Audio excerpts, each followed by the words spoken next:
Steve Bell at Mobile World Congress, and I'm joined by Mobeen Khan, VP for IoT Strategy and Product Management with AT&T. Welcome, Mobeen. Thank you, Steve. Thanks for having me here. So AT&T has got a presence. Obviously, there's a lot of talk about IoT as one of the key themes. What are you showing in terms of IoT products for Barcelona? If you come out to the booth, you'll see a lot of different products and solutions that AT&T has to offer across all of our business solutions.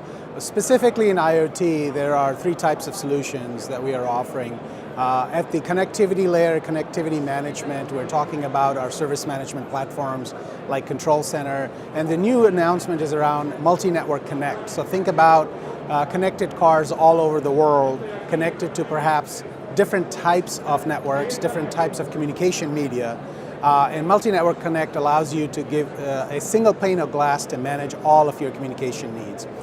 Then at the second layer is our IoT data platform called Data Flow, and this is where we are aggregating data and device management capabilities for putting data into different applications. And we have an announcement around Data Flow and a customer called Carforce, and I'll talk a little bit about that.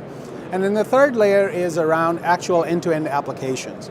This is where we just announced a relationship with a company called Geotab, one of our strategic partners, to take our telematics solutions for complex, large fleets for governments and large enterprises. So those are some of the things that we are offering.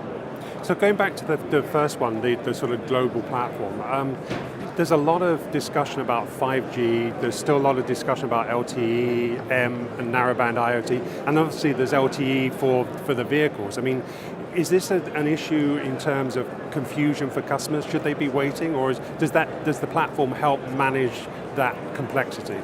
So the platform does help you hide a lot of the intricacies behind for you, but in terms of the spectrum of technologies from low power networks all the way to 5G, we look at it more from a use case perspective. There are customer use cases where they're collecting small amounts of data. Think about trailers connected to trucks.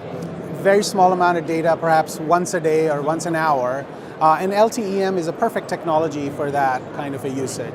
The other spectrum is 5G, for example, and that's where you have use cases where you have continuous video monitoring, or you may have video cameras connected to the trucks or fleets or cars, or even video surveillance type of capabilities. That's where 5G will be a great technology for. So it's great that we have all these different network technologies available. We have the platforms to help you manage those and administer those, and we work with the customers to figure out what is the best fit from a use case perspective to use the right networks. So is 5G symbolic or together with autonomous vehicles, so autonomous trucks and that type of thing? Definitely one of the major use cases for 5G is in the autonomous space, primarily from a latency perspective and high speeds perspective.